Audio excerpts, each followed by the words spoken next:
திருமாவளவன் போராடி இருக்காரு, திருமாவளவன் நின்று இருக்காருன்னு போயிருக்காரு. திருமா எங்கிட்டயே சொன்னாருங்க, நான் இதை சொன்னால் ஸ்டாலின் நம்ப மாட்டாருங்க, இதை சொன்னால் அவர் ஏற்றுக்க மாட்டாருங்க அப்படின்னு திருமா எங்கிட்டயே சொன்னார். உச்சமா பார்த்தீங்கன்னா சென்னையில் துப்புரவு போராட்டத்தை கையாண்ட விதம் இல்லையா, அது உங்களுக்கு மன்னிக்கவே முடியாது. சென்னை காலியானதோட முக்கியமான விஷயமே துப்புரவு தொழிலாளர் போராட்டம் தான். தாழ்த்தப்பட்ட மக்கள் அவங்க தங்களுடைய உயிருக்காக, உடைமைக்காக, வாழ்க்கைக்காக அவங்க எண்ணிலடங்காத போராட்டங்களை முன்னெடுக்கிறாங்க, விதவிதமா பண்றாங்க. Corporation complete control Sekar Babu. அவ்வளவு நாள் நீடிச்சது காரணமே அவர் தான். அவர் அங்க clash between KN Nehru and Sekar Babu.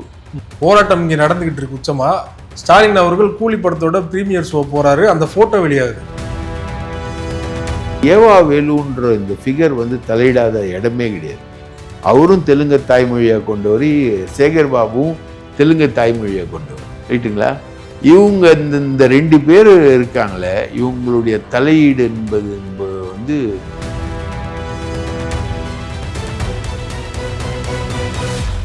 அரசியல் களம் நேயர்களுக்கு வணக்கம். இன்றைக்கு நம்ம நேர்காணலுக்காக மூத்த பத்திரிகையாளர் நக்கீரன் பிரகாஷ் அவர்கள் நம்மோடு நின்றிருக்கார். அவரோடு பேசலாம். சார் வணக்கம்.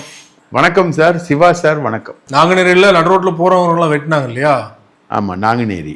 இங்கே பார்த்தீங்கன்னா லாண்ட் ஆர்டர் ஆம்ஸ்டாங் மர்டருக்கு அப்புறம் அருண் இங்கே IPS இங்கே சென்னைக்கு வந்தப்புறம் ரவுடிசமே இல்லை, எல்லா பையனும் தெரிச்சு விட்டான். அவர் கண்டினியூஸாக ரவுடிசத்தை செக் பண்ணிக்கிட்டே இருந்தார். அவர் யூஸ் பண்ண மெக்கானிசம் என்னன்னா, நீ கேஸ் வச்சிருக்கியா, நீ ஒழுங்காக கோர்ட்டுக்கு போறியா இல்லையான்றதை செக் பண்ணிக்கிட்டே இருந்தார், ரைட்டா? சம்மன் உன் மேலே சம்மன் இருந்தால் நீ இருக்க முடியாது வெளியில், நீ உள்ளே போயிடு, ஜெயிலுக்கு போயிடு அப்படின்ற மாதிரி பிடிச்சி ஜெயிலுக்கு அனுப்பிச்சிக்கிட்டு இருந்தார். என்கவுண்டர்ஸ் பட்டுன்னு துப்பாக்கி வெடிச்சுக்கிட்டே இருந்தது. அப்போது இங்கே ரவுடிசம் குறைஞ்சிது. சென்னையை தாண்டி நீங்கள் போனீங்கன்னா கம்ப்ளீட்டாக ரவுடிசம், ரியல் எஸ்டேட். இந்த ரியல் எஸ்டேட்டோட லிங்காக தான் ரவுடிசம். இந்த ரியல் எஸ்டேட்டில் ஈடுபடுறவனா உளவுத்துறை அதிகாரிகள். ரியல் எஸ்டேட்னா ஒட்டுமொத்தமாக சொல்றீங்களா, இல்லை G2 மையப்படுத்தி சொல்றீங்களா? G2 மட்டும் கிடையாது, மற்ற லேண்ட் பிரச்சனை, டபுள் டாக்குமெண்ட் சார். ஓகே, இப்போ உங்கள் லேண்ட் இருக்கும் சார், உங்களுக்கு டபுள் டாக்குமெண்ட் போட்டுருவோம் சார். நாங்கள் டபுள் டாக்குமெண்ட் போட்டு உங்களே மிரட்டுவோம் சார். நீங்கள் காசு கொடுத்தா ஆச்சு, இல்லைன்னா அந்த லேண்டு போயிடும். இதெல்லாம் பண்ணுறது கட்சிக்காரன், திமுக கட்சிக்காரனோட சேர்ந்து காவல்துறையா, இல்லைன்னா வெளியே? காவல்துறையே இதில் நிறைய பண்ணுது, திமுக கட்சிக்காரங்களும் பண்ணுறாங்க. அதில் இப்போ தாம்பரம் பகுதியில் ரயில் இந்த டபுள் டாக்குமெண்ட் அதிகம். அதுக்காக அங்கே தாம்பரம் கமிஷனராக வர வெயிட்டாக வச்சுருவாங்க. 2-3 தடவை ஒருத்தர் மாற்றப்பட்டு திருப்பி வந்தார் அவர்லாம். ஸோ இந்த மாதிரி டபுள் டாக்குமெண்ட் விஷயம், ரியல் எஸ்டேட்டு, சிவில் டிஸ்பியூட்ஸு, இந்த மாதிரி விஷயங்களில் நேரடியாக மக்களை பாதிக்கிற விஷயங்கள் இதெல்லாம். இப்போ நீங்கள் அஜித் குமாரை படுகொலை பண்ண அதே போலீஸ் லிமிட்டில் தானே இன்னொரு பையனை அடித்து படுகொலை பண்ணாங்க. அதே போலீஸ், மானாமதுரை அதே போலீஸ் தான் இன்னொருத்தனை அடித்து படுகொலை பண்ணுறாங்க. அஜித் குமாருக்கு CBI விசாரணை போட்டாங்க, இன்னொரு படுகொலைக்கு ஒன்றுமே போடல. ஸோ இந்த போலீஸ் இருக்கு இல்லையா, போலீஸை ஒரு ஜாதி லாபியும் ஒரு காரணமா? ஆமாம், நாடார் ப்ளஸ் முக்குளத்தூர், கம்ப்ளீட் ஜாதி லாபி. 2 பேரும் அதில் பயங்கர இப்போ டேவிட்சன் தேவாசீர்வாதம் நாடார். இப்போ IGயா இருந்த இன்டா இருந்த செந்தில்வேலன் அவங்க மனைவி சைடில் முக்குளத்தோரோட ரொம்ப க்ளோஸ். அவர் தன்னை முக்குளத்தோர் தான் நினச்சிக்கிறார் அவர். இப்போ முக்குளத்தோர் ப்ளஸ் நாடார், இவங்க எல்லாருமே எங்கே சங்கமம் ஆவாங்கன்னா உதயச்சந்திரன் கிட்ட. உதயச்சந்திரன் யாருன்னா CMஓட PA, ரைட்டா? நிதித்துறை செயலாளர் ப்ளஸ் CMக்கு எல்லாமே அவர் தான். இன்னைக்கு கடைசி நாள் வரைக்கும் அவர் தான் இருந்தார் உதயச்சந்திரன்.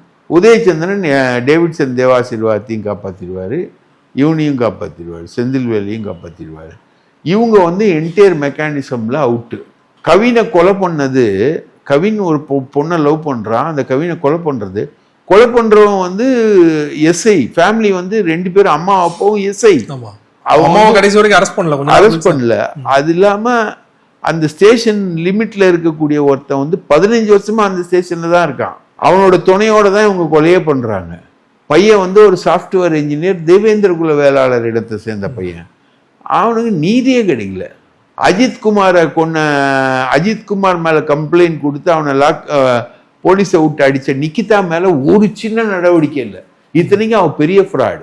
அவன் வந்து முன்னாடி திருமாரஞ்சி எப்படிப்பட்டவர்னு தெரியும், அவரே கதறிட்டு பேட்டி கொடுத்தாரு. நிக்கிதா எப்படிப்பட்டவர், நிக்கிதா மேல நடவடிக்கை இல்லையே. நிக்கிதா பயங்கரம் இல்லை. அப்புறம் சிபிஐயே அந்த கேஸ் ஒன்றும் இல்லைன்னு நம்ம க்ளோஸ் பண்ணிக்கலாமான்னு நிக்கிதா கிட்ட பெர்மிஷன் கேட்டு க்ளோஸ் பண்ண. இதுதான். ஸோ இந்த லா அண்ட் ஆர்டர் ஃபெயிலியர் இருக்குல்ல, அது வந்து ரொம்ப மோசமான ஃபெயிலியர். இதோட சேர்ந்து வந்தது தான் கஞ்சா, போதைப் பொருட்கள். கஞ்சா நடமாட்டம் பயங்கரம். சென்னையிலலாம் கஞ்சாவை வந்து எனக்கு தெரிஞ்சு புடின்னு பிடிப்பாங்க. ஆனால் அதை மீறி பான்பராக்கு விற்கும். இல்லை, இதெல்லாம் வந்து கண்ட்ரோல் பண்ணவே முடியாதா? இல்லை கண்ட்ரோல் பண்ண கண்ட்ரோல் பண்ண முடியும். ஏன் பண்ண மாட்டாங்க? இதனால தான் போலீஸ் வருதுன்னா, போலீஸோட லஞ்ச வாழ்க்கை, ஹெவி ஃப்ளோட், இதை வந்து இஷ்யூவை தூக்கிட்டாங்க எல்லாருமே. எடப்பாடி வந்து நியூஸ் ஜேல வந்து கொலை நிலவரம், இன்றைய கொலை நிலவரம்னு ஒன்று போட ஆரம்பிச்சிட்டாங்க. அதை வந்து ஒரு கேம்பெயினாகவே பண்ண ஆரம்பிச்சிட்டாங்க. அதுக்கேற்ற மாதிரி நடந்துக்கிட்டு தான் இருந்தது தொடர்ச்சியா. சிஎம் சாரி தானே கேட்டார் அஜித் விஷயத்தில் போயிட்டு. சிஎம்ஏ சாரி கேட்கிற அளவுக்கு நிலைமைக்கு வந்ததுக்கு அப்புறமும் அடுத்து அதே ஒரு லிமிட்ல நடக்குதுன்னா அதை எப்படி எடுத்துக்கிறது? ஸ்டாலின் கண்ட்ரோல்ல வந்து இதே இல்லை, காவல்துறை இல்லை. அப்போ வந்து ஸ்டாலின் கிட்ட என்ன சொல்லிட்டாங்கன்னா, இவங்க இந்த போலீஸ் அந்த 2வது சாவறான் இல்லையா, அடிச்சு சாவறான் இல்லையா, அந்த பையன் வந்து கஞ்சா வியாபாரின்னு சொல்லிட்டான். அது திருமாவளவன் அடுத்தது போயிட்டு அந்த பையன் வீட்டுக்கே போயிட்டு திருமாவளவன் வந்து அவங்க கஞ்சா வியாபாரிலாம் கிடையாது, பொய் சொல்லியிருக்காங்க போலீஸ்ன்னு சொல்றான். உதாரணத்துக்கு ஸ்ரீமதி இஷ்யூ, நான் இன்வால்வ் ஆன இஷ்யூ, அது வந்து இணையதளத்தில் நான் பேசினது வந்து 8 கோடி பேர் கேட்டிருக்காங்க. 8 கோடி பேர். ஸ்ரீமதி ஒரு பொண்ணு, ஒரு வயசுக்கு வந்து பொண்ணை ஒரு பள்ளி நிர்வாகம் ஏதோ ஒன்று பண்ணி அது இறந்துருது, சந்தேகத்துக்குரிய வகையில் இறந்துருது. அது ஒரு விஐபிக்கு இரையாக்குறதுக்காக அந்த பொண்ணு இறந்ததுன்னு அந்த பள்ளி நிர்வாகத்து மேலே குற்றச்சாட்டு. மக்கள் போராடுறாங்க, எல்லாரும் போராடுறாங்க. ஒரு 600 தலித்துகள் மேலே வழக்கு, 600 தலித்துகள் மேலே வழக்கு. எல்லாரையும் அடிக்கிறாங்க, பண்ணுறாங்க, எல்லா வேலையும் பண்ணுறாங்க. அந்த பொண்ணு வந்து அதுக்கப்புறம் இவங்க சார்ஜ் ஷீட் போடுறது, அந்த பொண்ணு ஒருத்தனை லவ் பண்ண போச்சு, அதனால தான் பிரச்சனையாச்சு, அம்மா திட்டினது அதனால தற்கொலை பண்ணிக்கிச்சின்னு போகிறாங்க. ஆனால் அதில் வந்து திருமாவளவன் போராடி இருக்காரு, திருமாவளவன் நின்று இருக்காருன்னு போயிருக்காரு. என்கிட்டயே சொன்னாருங்க, நான் இதை சொன்னால் ஸ்டாலின் நம்ப மாட்டாருங்க, இதை சொன்னால் அவர் ஏற்றுக்க மாட்டாருங்க அப்படின்னு என்கிட்டயே சொன்னார். வேங்கை வயல் பிரச்சனை, வேங்கை வயல். அப்போது ஸ்ரீமதி வந்து இப்போ நான் பேசுறது வந்து ஒரு 8 கோடி பேர் பார்க்குறான் அப்படின்ற அளவுக்கு யூடியூப்பில் இருக்குன்னா அது எவ்வளோ சென்சிட்டிவ் பிரச்சனை. அப்போது அந்த 8 கோடி பேர் பார்த்தவனுக்கும் என்ன ஸ்டாலின் கவர்மெண்ட் மேலே என்ன இம்ப்ரெஷன் வந்திருக்கும்? வேறு மாதிரி இம்ப்ரெஷன் தானே வந்திருக்கும். அது வந்து பார்லிமெண்ட் தேர்தலில் எதிரொலிக்கல, அது சட்டமன்ற தேர்தலில் எதிரொலிக்குது.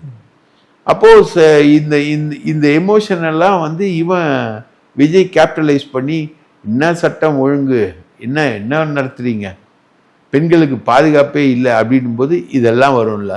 அவ்வளோ பார்லிமெண்ட் தேர்தலில் விஜய் அவர்கள் வந்திருந்தாருன்னா, கண்டெஸ்ட் பண்ணியிருந்தாருன்னா அப்போ கூட மாறி இருக்கும் இல்லையா? மாறி இருக்கும். அப்போவுமே உஷாராயிட்டு இருப்பாங்க இவங்க. அவர் வராமல் இப்போ வந்தது தான் மேட்ரு. ஸோ நீங்கள் வந்து அதிகாரிகள் கிட்ட எப்படி கேரி ஆகணும்னு இருக்கு. உங்களை சுற்றி இருக்கக்கூடியவங்க அரசியல்வாதிகிட்ட ஸ்ரீமதி விஷயத்தில் முழுக்க விளையாண்டது ஏவா வேலு ஒரு மினிஸ்டர்.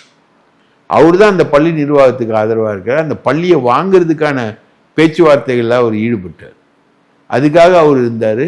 கவுண்டர்கள் அவங்க ஊருக்கு பக்கத்தில் தான், அது திருவண்ணாமலைக்கு பக்கத்தில் தானே கள்ளக்குறிச்சி. அதனால் அவர் அந்த மாவட்ட இன்சார்ஜ், அந்த கள்ளக்குறிச்சி மாவட்ட திமுக இன்சார்ஜ் வந்து ஏவா வேலு, ரைட்டுங்களா? அவர் முழுக்க விளையாடுறாருங்க. ஒரு பொண்ணோட லைஃபுங்க, இஷ்யூங்க, அது எவ்வளோ பெரிய இஷ்யூ இணையதளத்தில். அது வந்து அப்படியே மறைக்கப்பட்டது, டிஃப்ரெண்ட்டாக ஹேண்டில் பண்ணப்பட்டது. இன்ஃபேக்ட் எனக்கு மட்டுமே ஒரு 6 சம்மன் வந்தது போலீஸ்லேருந்து, நீங்கள் இதை பேசக்கூடாது, இதை பேசணும், இதை பேசக்கூடாது. 6 சம்மன் நான் அட்டன் பண்ணியிருக்கேன். கள்ளச்சாராய சாவுகள் ஒரு இடத்துல மரக்காணத்தில் மாட்டுது, ரைட்டா? மரக்காணத்தில் மெத்தனால் மாட்டினோன்னா நீங்கள் அப்போது வந்து மகேஷ்குமார் அகர்வால்னு ஒருத்தர் போதைப் பொருள் தடுப்புத்துறை அதிகாரி, அவர் மேலே நடவடிக்கை எடுத்துருக்கணும், எடுக்கவே இல்லை, விட்டாங்க. அதுக்கு அடுத்தது கள்ளக்குறிச்சியில் அதே மெத்தனால் சாவு. அப்போ அது வந்து ஊண்டா வருமா இல்லையா? கள்ளக்குறிச்சி சாவுக்கு பதில் சொல்லுங்கள். நீங்கள் வந்து கரூர் சம்பவத்தை பற்றி பேசுகிறீங்களே, கள்ளக்குறிச்சி சம்பவம் என்ன அப்படின்ற கேள்வி வருமா இல்லையா? ஸோ இது எல்லாமே வந்து டு பி அவாய்டட். நல்லா அவாய்ட் பண்ணிருக்கலாம், ஒண்ணுமே வேணாம். எல்லாத்துக்கும் மேலாக உச்சமா பாத்தீங்கன்னா சென்னையில துப்புரவு போராட்டத்தை கையாண்ட விதம் இல்லையா, அது வந்து உங்களுக்கு மன்னிக்கவே முடியாது. சென்னை காலியானதோட முக்கியமான விஷயமே துப்புரவு தொழிலாளர் போராட்டம் தான். தாழ்த்தப்பட்ட மக்கள் அவங்க வந்து தங்களுடைய உயிருக்காக, உடைமைக்காக, வாழ்க்கைக்காக அவங்க வந்து எண்ணிலடங்காத போராட்டங்களை முன்னெடுக்கிறாங்க, விதவிதமா பண்றாங்க. இப்போ தண்ணியில தத்தளிக்கிற ஒருத்தன் வந்து மேலே வர்றதுக்கு நீங்க பக்கத்துல போனா உங்களே பிடிச்சி இழுத்துருவோம். அந்த மாதிரி உயிருக்காக போராடுற மாதிரி அந்த ஒரு ஜோன்ல கார்பரேஷன் வந்து கம்ப்ளீட் கண்ட்ரோல் சேகர் பாபு. அவ்வளவு நாள் நீடிச்சது காரணமே அவர்தான். அங்க வந்து clash between KN Nehru and Sekar Babu. KN Nehru நகராட்சி நிர்வாகத்துறை அமைச்சர், இவர் வந்து கார்பரேஷனை கண்ட்ரோல்ல வச்சு. இன்னொன்று அந்த மேயர் ஒன்று போட்டாங்களே, இருக்குது இப்போ கூட இருக்குது, செங்கை சீவத்தோட குடும்பத்துலேருந்து சேகர் பாபு இன்ஸ்ட்ரக்ஷன் கொடுக்கறதும் போகிறதும் வர்றதும். அதுக்கு நடுவில் அந்த மக்களுடைய போராட்டம், கண்ணில் தண்ணி வந்ததுங்க எனக்குலாம். வெளியில் சொல்ல முடியலையே தவிர கண்ணில் உண்மையிலே தண்ணி வந்தது. அந்த மக்கள்லாம் அவ்வளோ சீக்கிரம் போராடின தோழர்கள். அது தேர்தல் நெருக்கத்தில் இந்த மாதிரி சென்னை மாநகராட்சி இது வந்து இதெல்லாம் எப்படி அவங்க இதெல்லாம் நீடித்தாலே பிரச்சனையாகும் அப்படிங்கிறது இந்த மக்களுக்கு என்னன்னா, அந்த தாழ்த்தப்பட்ட மக்களுக்கு சென்னை நகரம் முழுக்க சொந்தக்காரங்க சொல்லுவான்ல, மச்சான் இப்படி மச்சான், மச்சான் இப்படி மச்சான், அக்கா இப்படிக்கா, அம்மா இப்படிமா அப்படின்னு சொல்லுவாங்கல்ல. சோசியல் மீடியா ஃபுல்லா எல்லாருக்குமே போயிடுச்சு, தமிழ்நாடு முழுக்க போயிடுச்சு. போகும்போதும் அதை பத்தி கண்டுக்காம ஒரே ஒரு ஜோன் ராம்கேன்ற ஒரு கம்பெனிக்காக நீங்க இழந்தது 16 தொகுதிகள், 16 சட்டமன்ற தொகுதிகள் சார். அந்த போராட்டங்கள் எல்லாமே வந்து இந்த நெகட்டிவ் இமேஜை கொண்டு வந்துகிட்டே இருக்கு. அதுலயே இன்னொரு பிளண்டர் மிஸ்டேக் ஸ்டாலின் அவர்கள் பண்ணது என்னன்னா, போராட்டம் இங்க நடந்துகிட்டு இருக்கு உச்சமா, ஸ்டாலின் அவர்கள் கூலி படத்தோட பிரீமியர் ஷோ போறாரு, அந்த போட்டோ வெளியாகுது. அதெல்லாம் நிறைய பண்ணாங்க. அதாவது இந்த மாதிரி விஷயங்கள் எல்லாமே பண்ணி இதுல எல்லாத்துலயும் நீங்க வந்து நீக்கமற தவிர்க்க முடியாத அளவுக்கு இருப்பவர் அண்ணன் சேகர் பாபு. அவருக்கும் ஸ்டாலின் குடும்பத்துக்கும் இருக்கக்கூடிய நெருக்கம் இருக்கு இல்லையா, அந்த நெருக்கம் வந்து மிகப்பெரிய விளைவுகளை ஏற்படுத்திச்சு. ரைட்டா? கூட இந்த செல்வ பெருந்தொகை இந்த மாதிரி ஆட்கள், பெருந்தொகை தான், தகையெல்லாம் கிடையாது, தொகை தான். ஏன்னா அவர் ஏற்கனவே மர்டர் கேஸ்லலாம் இன்வால்வ்டு. ரைட்டுங்களா? அதனால் அதெல்லாம் நிறைய தொகையெல்லாம் இருக்குது அவருக்கு. இப்போ 3வது இடத்துக்கு போகிறாரு ஸ்ரீபெரும்புத்தூரில். அந்த மாதிரி இந்த செல்வ பெருந்தொகை இவங்கெல்லாம் கார்பரேஷனில் தலையிடுறது, கார்பரேஷனோட டே டு டே ஒர்க்கில் போகிறது. இந்த வெள்ளம் வரும்போது இங்கெல்லாம் தண்ணி நிற்கல நின்ன இடத்தெல்லாம் மாற்றி சொல்கிறது, அது மாதிரி ஒர்க்கு. இந்த மாதிரி விஷயங்கள், இந்த காவா கட்டுறதுல இருக்கக்கூடிய முரண்பாடுகள், அதில் பல ட்ரைனேஜ் ஒர்க் பண்ணி மூடாமல் கிடக்கிறது, அந்த ஒர்க்கில் இருக்கக்கூடிய டிலே. எனக்கு தெரிஞ்சு ஒரு இடத்துல ஒரு பெரிய மோட்டரை ஃபிட் பண்ணிவிட்டு மெட்ரோ வாட்டர் MDயாக இருந்த ஒருத்தர் எங்கேயோ ஃபாரின்லேருந்து செட் பண்ணி ஃபுல் சக் பண்ணிவிடும் அந்த மோட்ரு. அதுக்கப்புறம் ஒன்றுமே இருக்காது அப்படின்னு அந்த மோட்டரை எல்லா இடத்துலையும் போடலான்னு அந்த MD வந்து விரும்புகிறாரு. நேரு வந்து அதை தடுக்கிறாரு, அதெல்லாம் போடாத, நாங்கள் சொல்கிற கம்பெனிக்கு தான் ஆர்டர் கொடு. இந்த மாதிரி நிறைய சொல்லிக்கிட்டே போகலாம். PWD, highways. இப்போது இந்த முருகன் ஒருத்தர் இருக்கான, படித்துறை முருகன் ஒருத்தன், திருநெல்வேலி ஜெயிச்சான, அவன் வந்து ஏவா வேலுடைய கைத்தடி கான்ட்ராக்டர். அவன் வந்து திமுக சீட்டு கேட்டாரு, திமுக கிடைக்கலன்னு அங்கே போயிட்டு சீட்டு கேட்டு வாங்கி MLA ஆகிட்டார். இப்போ ஏவா வேலுடைய கான்ட்ராக்ட். இது ஏவா வேலுன்ற இந்த ஃபிகர் வந்து தலையிடாத இடமே கிடையாது. அவரும் தெலுங்கு தாய்மொழியாக கொண்டவர், சேகர் பாபுவும் தெலுங்கு தாய்மொழியாக கொண்டவர். ரைட்டுங்களா? இவங்க இந்த 2 பேர் இருக்காங்களே, இவங்களுடைய தலையீடு என்பது வந்து இப்போ தாம்பரம் கேண்டிடேட் யார்? ஏவா வேலு கேண்டிடேட். அங்கே பாதிக்கப்பட்டது யார்? SR ராஜா. எப்படி போச்சு பாருங்க. இப்படி தான். அதாவது எடப்பாடி தன்னோட கேண்டிடேச்சரில் ரொம்ப அருமையாக பண்ணார். சென்னையை பொறுத்த வரைக்கும் சரி, மற்ற இடங்கள்லையும் அருமையாக தான் பண்ணியிருக்காரு. 95% ஒன்றும் ப்ராப்ளமே கிடையாது. டிஎம்கே வந்து அந்த கேண்டிடேச்சர் போடுற வரைக்கும் வந்து 200 220ன்னு சொல்லியிருந்தாங்க. அந்த ஃபேக்ட் வந்து நம்ம இப்போ ஷாக் ஆகிற ரிசல்ட் எடப்பாடி அவர் முன்னாடியே கணித்து எப்படி எடப்பாடியில் மட்டும் தாவே வேட்பாளர் விலை கொடுத்து வாங்கினார் பார்த்தீங்களா? யாருமே கணிக்காத விஷயம் இல்லையா? ஆமாம். அதே மாதிரி விஜய் கணிச்சு இங்கே பெரம்பூரில் வந்து பாமக வேட்பாளரை போட வச்சார் பார்த்தீங்களா? அதெல்லாம் அவங்க ப்ரில்லியண்ட்டாக ஒர்க் பண்ணாங்க. அப்படி தான் பண்ணாங்க. இவங்க வந்து ரிலக்டண்ட்டாக இருந்தாங்க, ரொம்ப ரிலக்டண்ட்டாக இருந்தாங்க. இது முழுக்க முழுக்க நம்ம ஜெயிச்சிருவோம், நம்ம வந்துடுவோம். சென்னையில் யாரியா? இன்ஃபேக்ட் வந்து எனக்கு சேகர் பாபுலாம் பர்சனலாகவே நல்லா தெரியும். ஆழ்ந்த இப்போது நான் உதயநிதியை சொல்கிறேன் இல்லையா, விவரங்கள் இருக்குது. இது உதயநிதி கிட்ட விவரங்களை சொல்லக்கூடிய ஆட்கள் இருக்காங்க, ஆக்சஸ் பண்ண முடியும், விவரங்களுக்குள்ளே போகிறாரு. எனக்கு உதயநிதிட்ட பிடிச்சது என்னன்னா, நான் பெருமைக்காக சொல்ல, கலைஞர் மாதிரி ஷார்ப்பஸ்ட் ரியாக்ஷன். சனாதனத்தை வந்து நாங்கள் வேற இருப்போம் அப்படின்னு சொல்கிறதுக்கான தைரியம் வந்து யாருக்குமே கிடையாது, இன்க்ளூடிங் ஸ்டாலின் வரைக்கும் சொன்னது கிடையாது. ஆனால் உதயநிதி கிட்ட இருந்து அந்த தைரியம் என்பது இருந்தது. அந்த மாதிரி விவரமாக பல விஷயங்களை தெரிஞ்சுக்கிற ஆர்வமோ அதுக்கான தகுதியோ சேகர்பாபுட்டையும் கிடையாது. பஸ் கண்டக்டராக வேலை பார்த்த ஏவா வேலுக்கிட்டையும் கிடையாது. இவங்கெல்லாம் தான் வந்து டிசைட் பண்ணுறாங்க. அதில் இப்போது பெண்ணு இல்லைன்னா, பெண்ணுன்ற ஒரு டீம், சப்ரீசன் டீம் இல்லைன்னா, இப்போ 73 வந்திருக்காங்கல்ல, இது கூட வந்திருக்க முடியாது.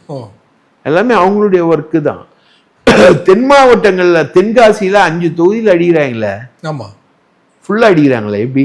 நாகர்கோவிலில் ஒரு தொகுதி மட்டும்தான் அதிமுக. ஆமாம், திமுக கூட்டணி தான் ஃபுல்லாக. திமுக தென் மாவட்டம் ஃபுல்லாக அடிக்கிறாங்க. சசிகலாவுடைய இம்பேக்ட் இருக்குங்க தென் மாவட்டங்களில். இதில் இருக்காங்க. சசிகலாவுடைய இம்பேக்ட் வந்து இருக்குது. டெல்டாவில் கொஞ்சம் கம்மியாக இருந்தது. பாக்கி முதுகுளத்தூர் மற்ற ஏரியாக்கள் எல்லாத்துலேயுமே இருந்தது. 40,000 ஓட்டு வாங்கியிருக்காங்க. அந்த மாதிரி இம்பேக்ட் இருந்தது. ஸோ அங்கெல்லாம் இருக்கு இல்லையா? ஏன் அது வந்து சென்னைக்கு இல்லை, ஏன் வரல? அவ்வளோ டிப்ளமேட்டிக் ஒர்க் வந்து அதெல்லாம் பெண்ணோட ஒர்க்கு. ஒரு சில கேண்டிடேட்ஸ்லாம் வந்து ஜாதி ரீதியாகவே செலக்ட் பண்ணி போட்ட ஒரு கோமா தேக்கா வேட்பாளர் வந்து ஜெயிச்சிருப்பார் நடுவில். ஆமாம், அதெல்லாம் வந்து ஜாதி ரீதியாக செலக்ட் பண்ணி போடப்பட்ட ஒர்க்கு. அதெல்லாம் ஓகே. அதெல்லாம் இந்த வேட்பாளர் போடும்பொழுது திமுக சறுக்கிடுச்சு, டோட்டலாக சறுக்கிடுச்சு. வேட்பாளர்கள் போடும்போது ஒரு பெரிய மைனஸ்குள்ளே போச்சு. அது அந்தந்த மாவட்ட செயலர்களோட உள்குத்து, அமைச்சர்களோட உள்குத்து. அதாவது நாளைக்கு இவனுங்க ஜெயிச்சு இன்னொரு 20 சீட் எக்ஸ்ட்ரா வந்திருக்கும். ஏங்க துரைமுருகனுக்கெல்லாம் சீட்டு கொடுக்கணுமாங்க? எதுக்குங்க கொடுக்கணும்? காந்தி ஒதுங்கினாரு, அவர் பயணி சீட்னோட இல்லை என் பையனுக்கு வேணாம் நானே வரேன்னு திரும்ப வராரு. ஏன்னா மந்திரி ஆகணும். இவங்களுக்கு எல்லாம் நினைப்புனா அடுத்த ஆட்சி வந்துடும், மந்திரி ஆகிடுவாங்க. அவரும் தெலுங்குல அப்படிதான் இல்லையா? காந்தியும் தெலுங்குல. எனக்கு பர்சனலாக தெரியுங்க சேகர் பாபுவை. இதெல்லாம் வந்து ஒரு இவ்வளோ பெரிய விஷயத்தை ஹேண்டில் பண்ணுற அளவுக்கான ஆளே கிடையாது சேகர் பாபு. இவ்வளோ, அதாவது சென்னைன்ற ஒரு மண்டலம், கார்பரேஷனுக்குள்ளே பூந்து எல்லா வேலையும் பார்க்கறதுக்கான விஷயங்கள்லாம் ரைட்டு. கார்பரேஷனு, மேயரு, சிஎம்டிஏ எப்படி இவ்வளோ ஒரு நம்பிக்கைக்குரிய ஆளாக மாறுறாரு? அதிமுகலேருந்து வந்து மாறுறாருன்னா அந்த ஃபேமிலியோட நெருங்கி போகிறாரு அவர். ஓகே, அதனால் அவங்க நம்புகிறாங்கன்ற அடிப்படையில் அவர் வர்றாரு. ஆனால் அது எந்த அளவுக்குன்னு இருக்குல்ல, திராவிட இயக்கம்ல. இது திராவிட இயக்கத்துடைய தலைமை பீடம் உருவான இடம் சென்னை. அதோட பல்ஸை நம்ம கவனிக்கணும் இல்லையா? அது ஒரு பாபுவை நம்பி விட்டான்னு அர்த்தம். சேகர் பாபு மேலே அக்யூசியேஷன் நிறைய. தமிழ்வேந்தன் ஒருத்தருங்க எனக்கு தெரிஞ்சு, சேகர் பாபுக்கு வந்து ஏடிஎம்கேல இருக்கும்போது இவர் போயிட்டு கவுன்சிலில் வந்து ஜெயலலிதா படத்தை அடித்து உடைக்கிறார். பாபுவை ஆவையாவது, ஆனால் ஒரு திமுககாரர், திருவிக நகர் தொகுதிக்காரர். தமிழ்வேந்தன் இன்னைக்கு வரைக்கும் எழுந்துக்கவே இல்லைங்க சேகர் பாபுவால். எனக்கு தெரிஞ்சு செம்ம ஃபைட்ரு. எஸ்சி, தாழ்த்தப்பட்டவர், தாழ்த்தப்பட்ட இனத்தை சேர்ந்தவர். திருவிக நகர் தொகுதி தாழ்த்தப்பட்டவங்க தொகுதி. அந்த இனத்தை சேர்ந்தவர். செம்ம ஸ்மார்ட்டு, ஃபிசிக்கலி ஃபிட்டு, ஜிம்முலாம் போயிட்டு வச்சுட்டு ஒரு பெரிய படை. இந்த வெள்ளரவி அந்த டீம்லாம் இருக்கு இல்லையா, ரவுடிசம் டீம், யாசர் பாடி எல்லாம் அப்படி சொடக்கு போட்டால் ஓடிடும், அந்த மாதிரி ஆள். ஆனால் இன்னைக்கு வரைக்கும் ஒரு பகுதி செயலாளர்ன்றதை தாண்டி அந்த மனுஷனால் வரவே முடியல. காரணம் சேகர் பாபு. அவர்கிட்ட நானே கேட்பேன்னாப்பா சேகர் பாபு என்ன பண்ணுறாரு அப்படின்னு. நாங்கள் ஒரு கோட் வேர்டு வச்சுருக்கோம் சேகர் பாபுக்கு, அது சொல்ல வேணாம். என்னப்பா அப்படின்னு. அதுதான் வந்து அவருடைய பேரை, அவருடைய வாய் அமைப்பை வச்சு சொல்லுவோம். என்னப்பா என்ன பண்ணுறாருன்னு. சார் பிரகாஷ், வானா பிரகாஷ் கட்சிக்குள்ள தலைமைக்கு ரொம்ப நெருக்கமாக இருக்கார், நம்ம அவரை பற்றிலாம் பேச முடியாது. சேகர் பாபுன்னா பயம். அப்படிப்பட்ட சேகர் பாபுவுக்கு இன்றைக்கி எதிர்ப்புகள் வந்து பறந்தாமல் பரிதி இளம் சுருதியெல்லாம் வருதுன்னா அவங்களாம் கட்சிக்காரங்க. பரந்தாமனெல்லாம் சேகர்பாபு சொல்கிறது வந்து அவன் வந்து பரந்தாமன் வந்து ஒரு கட்சி விரோதி, கட்ட பஞ்சாயத்து, மோசமான ஆள் அப்படின்ற மாதிரி ஒரு இதை தான் பரப்பி வச்சிருந்த. சரி, நீ எல்லாத்தையும் பண்ணு, எப்படி நீ குளத்தூரை விட்ட? எந்த முழுக்க அவர் கண்ட்ரோலில் விட்டு தான் ஸ்டாலின் தமிழ்நாடு ஃபுல்லாக சுற்றுப்பயணம் போகிறார் இல்லையா? எப்படி விட்ட? அநியாயம். விஎஸ் பாபுலாம் வந்து ஜெயிக்கிறான்னா என்ன இருக்கு? பியூர் வட்டிக்காரங்க. வட்டிக்கு விட்டு விட்டு விட்டு கழுத்த இருக்கிற ஆள். அந்த டீம் தான் இந்த Armstrong டீம்லாம். Vs Babu, Armstrong, Ranganathan, இது எல்லாமே கௌரி சங்கர், இவங்க எல்லாமே ஒரு டீமு. இந்த டீம் தான் வெட்டு குத்து, கட்ட பஞ்சாயத்து, ரியல் எஸ்டேட்டு, மடக்கிறது.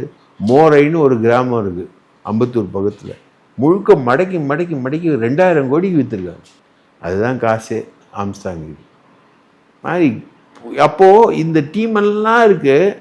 அந்த விஎஸ் பாபு எப்படி ஜெயிக்கிறா? அஃப்கோர்ஸ் அது வந்து ஒரு அலை, எல்லா இடத்துலையும் வந்துச்சு, நிறைய ஓட்டு வாங்கினாங்க, 33% மேலே. சென்னையில் அது எல்லா ஊரில் வாங்கினதை விட அதிகமாக வாங்கியிருக்காங்களே சென்னையில்.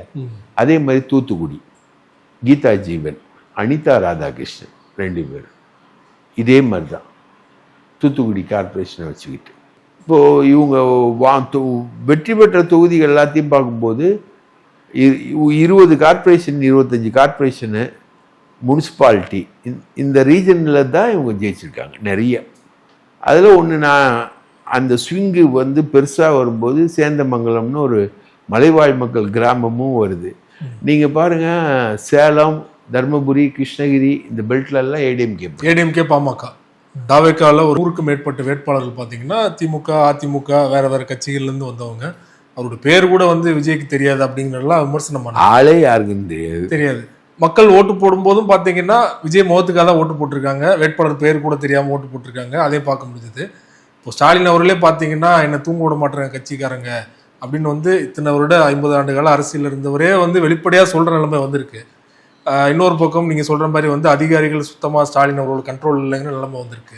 இப்போ விஜய் அவர்கள் இதெல்லாம் எப்படி ஹேண்டில் பண்ண போகிறாரு? கட்சிக்காரங்களையும் சரி, நிர்வாக ரீதியாகவும் சரி, அதிகாரிகளையும் சரி. இல்லை, ஸ்டாலினுக்கு என்ன பிரச்சனைனா, ஸ்டாலின் திமுக தலைவர். திமுகன்றது வந்து கேடர்ஸ் பார்ட்டி, தொண்டர்கள் கட்சி. 2 கட்சி இருக்குங்க அரசியலில். ஒன்று வந்து மாஸ் பார்ட்டி, இன்னொன்று வந்து கேடர் பார்ட்டி. மாஸ் பார்ட்டிக்கு ஒரு தலைவர் இருந்தால் போதும், ஓட்டு வந்துடும். எம்ஜிஆர் இருந்தால் போதும், ஓட்டு வந்துடும். ஜெயலலிதா இருந்தால் போதும், ஓட்டு வந்துடும். ராஜீவ்காந்தி இருந்தால் போதும், ஓட்டு வந்துடும். இந்திரா காந்தி இருந்தால் போதும், ஓட்டு வந்துடும். பிஜேபி கேடர் பார்ட்டி. அங்கே வந்து மாநிலத்துக்கு ஒரு ஆள் இருக்கணும், ரைட்டுங்களா? அவங்க அடிக்கடி வந்து போகிறாங்களே, ராகுல் காந்திலாம் கண்டுக்காமல் போகிறார. இதுதான் மாஸ் பார்ட்டிக்கும் கேடர் பார்ட்டிக்கும் இருக்கிற வித்தியாசம். கேடர் பார்ட்டிக்கு அப்பப்போ ஆயில் போட்டுக்கிட்டே இருக்கணும், ரைட்டுங்களா? இந்த டிவிஎஸ் 50 ஆயில் வர்ற வண்டி மாதிரி இருக்குல்ல, ஆயில் போட்டுக்கிட்டே இருக்கணும். அந்த மாதிரி தான் இது. இதில் தான் வந்து திமுகவுடைய ஹேண்ட்லிங்கில் டிஃப்ரெண்ட் ஆகிறது அங்கே வர்றது. இப்போது விஜய் வந்து நீங்கள் இப்போ ஆட்சி அமைக்கிறதே கஷ்டம், ஆட்சி அமைக்கிறதே ரொம்ப கஷ்டம். ஆட்சி இப்போ அதிமுக ஆதரவோடு ஆட்சி அமைச்சா பரவாயில்ல, நிம்மதியாக இருக்கலாம். 150 சீட்ஸில் நிம்மதியாக இருக்கலாம். மற்றபடி திமுக கூட்டணி கட்சிகள்லாம் போகாத அளவுக்கு இவர் லாக் பண்ணிட்டார், ரைட்டா? இவர் காங்கிரஸ் ஆல்ரெடி ஓப்பனாக சொல்லிட்டாங்க இல்லையா, அழைப்பு வந்தால் போவான்ட்டாங்க. காங்கிரஸ் மட்டும்தான் போகிற மாதிரி இருக்கு. அதை வந்து யாராலையும் கண்ட்ரோல். பாமக வாய்ப்பு இல்லையா? பாமக அதான், பாமகனாலும் உங்களுக்கு யார் கண்ட்ரோலில் வரும்? தாவேக்காவுடைய ஒரிஜினல் குணம் பிஜேபி. அவங்க வந்து அவங்க கண்ட்ரோலில் போகிறதுக்கான எல்லா சிம்டம்ஸும் இப்போது தயாராக இருக்கு. அதை நீங்கள் ஏடிஎம்கே ஆதரவு மறைமுகமாக வாங்கினாலும் சரி, ஏடிஎம்கே கிங்குன்னாங்க. இப்போ அவங்க வந்து வெறும் கிங் மேக்கர் ஆகிடுங்க. ரைட்டுங்களா? அந்த மாதிரி ஒரு விஷயம் பிஜேபி கண்ட்ரோலில் போகிறது. அப்படி இல்லைனாலும் நெக்ஸ்ட்டு காங்கிரஸ் வந்து தவேகாவை டேக் பண்ணி கொண்டு போகிறத வந்து பிஜேபி விரும்ப மாட்டாங்க. அவங்க எப்படியாவது பிடிச்சி தூக்கிடுவாங்க. விஜய் ஏகப்பட்ட கேஸ் இருக்க, கரூர் சிபிஐ கேஸ்லேருந்து இன்கம் டேக்ஸ் கேஸ்லேருந்து ஏகப்பட்ட கேஸ் இருக்க. அவங்களுக்கு பிடிக்கவா தெரியாது, அழகாக பிடிச்சிடுவாங்க. திமுக மாதிரிலாம் வந்து விட மாட்டாங்களா? அது மாதிரிலாம் விட மாட்டாங்க. இவரெல்லாம் பிஜேபி எதிர்ப்புக்குள்ளெல்லாம் வரல. ஆனால் தமிழ்நாட்டோட இந்த தேர்தல் முடிவோட விஷயம் வந்து திரும்ப ரொம்ப அழகாக சொன்னார். பாஜக அதிமுகவை வந்து முழுக்க மக்கள் வந்து டிஃபீட் பண்ணியிருக்காங்க. -22 தானே ஏடிஎம்கே. போன வாட்டி இருந்ததை விட 22 தொகுதி இறங்கியிருக்க. பாஜக ஒரே ஒரு சீட்டு தான், ஒரே ஒரு சீட் தான் பாஜகவுக்கு, வேற சீட்டே கொடுக்கல. 10 தோல்வி பழனிசாமி, 11 தோல்வி பழனிசாமி ஆகிறாரு. இந்த பழனிசாமியை மாத்துறதுக்கான வேலைகளும் நடந்துகிட்டு இருக்குது கட்சிக்குள்ள. ஸ்பிளிட் பண்ண போறாரு கட்சியவே, அப்படிலாம் அதுக்கான வாய்ப்பு இருக்கு. தாவேகா பக்கம் போறாரு சில எம்எல்ஏக்களோட. அதெல்லாம் பண்ணுவாங்க. இப்போ இன்னொரு சொன்ன மாதிரி ஸ்டாலின் அவர்கள் கண்ட்ரோல்லே அதிகாரிகள் இல்லை அப்படிங்கிறத நம்ம பார்க்க முடிஞ்சது. விஜய் அவர்கள் நியூ பிளேயர், அவர் 2 வருஷம் தான் ஆகுது கட்சி ஆரம்பிச்சு. ஸோ அவர் எப்படி ஹேண்டில் பண்ண போறாருன்னு நினைக்கிறீங்க அதிகாரிகளெல்லாம்? தெரியல. நம்பிக்கைக்குரியவங்களை இப்போ எம்ஜிஆர் ஹேண்டில் பண்ணும்போது நம்பிக்கைக்குரியவங்களை வச்சுக்கிட்டாரு. சோனியா காந்தி 2 கிறிஸ்டியன்ஸை வச்சுக்கிட்டாங்க. அந்த மாதிரி விஜய் கிட்ட ஒரு ஐஏஎஸ் டீம் இருக்குது. ரிட்டையர்டு ஐஏஎஸ், ஐபிஎஸ் எல்லாமே இருக்குது. இப்போ இந்த சகாயம்னு ஒருத்தர் இருக்கார்ல, அவர் கூட விஜய் கூட போகிறாரு. ஏன்னா அவர் கிறிஸ்டியன் உடையாராம். அதனால் திருச்சி கிழக்கில் அவர் போட்டியிட வாய்ப்பு இருக்கு. அப்போ குப்பாகிஸ்தான் போட்டியிட வாய்ப்பு இருக்குன்றாங்க, இல்லை யாரோ ஒருத்தர் போட்டியிட வாய்ப்பு இருக்குன்றாங்க. அவரெல்லாம் போகிறாங்க. மாதிரி இவருக்கு வந்து ஒரு கிறிஸ்டியன் லாபி இருக்குது. அது இல்லாமல் ஒரு ஐஏஎஸ், ரிட்டையர்டு ஐஏஎஸ் டீம் இருக்குது. அவங்களாம் அண்ணா நகரில் வந்து நம்ம இவர் இங்கே ஒரு ஐஆர்எஸ் அதிகாரி ரிட்டையர்ட் ஆகி இருக்கார்ல தாவேகால, அருண்ராஜ் தான் அதெல்லாம் ஹெட் பண்ணிகிட்டு இருக்காரு அந்த அதிகாரிகள் டீம்லாம். So they will try their best to do good. ஆனால் இவ்வளோ பகுத்தறிவுவாதம் பேசி இவ்வளோ தெளிவாக இருந்து 50 வருஷம் அரசியல் அனுபவம் இருந்த மு.க. ஸ்டாலினியை தோக்கடிக்கிற அளவுக்கு அதிகாரிகள் கட்சிக்காரங்க இருக்காங்களே. இந்த ஆசிட் டெஸ்ட்டில் விஜய்லாம் எப்படி தேர்வார் அப்படின்றது தான் பெரிய ஆச்சரியத்துக்கான கொஸ்டின். என்னை பொறுத்த வரைக்கும் நெக்ஸ்ட்டு கவர்மெண்ட் வந்து ஜெயலலிதாவுடைய 91-96 ஒரு கவர்மெண்ட் இருந்தது. ரைட்டுங்களா? அதை எதிர்த்து 96 வந்து பெரிய புரட்சியே நடந்தது. ஜெயலலிதா தோத்தாங்க. இந்த கவர்மெண்ட் வந்துன்னா ஆண்டவனாலையும் காப்பாற்ற முடியாதுன்னு ரஜினி குரல் கொடுத்தாரு. மறுபடியும் இந்த விஜயோட கவர்மெண்ட் வந்து இருந்தால் ஆண்டவனாலையும் காப்பாற்ற முடியாதுன்னு ரஜினி குரல் கொடுப்பாரு அப்படின்றத நான் எதிர்பார்க்குறேன்.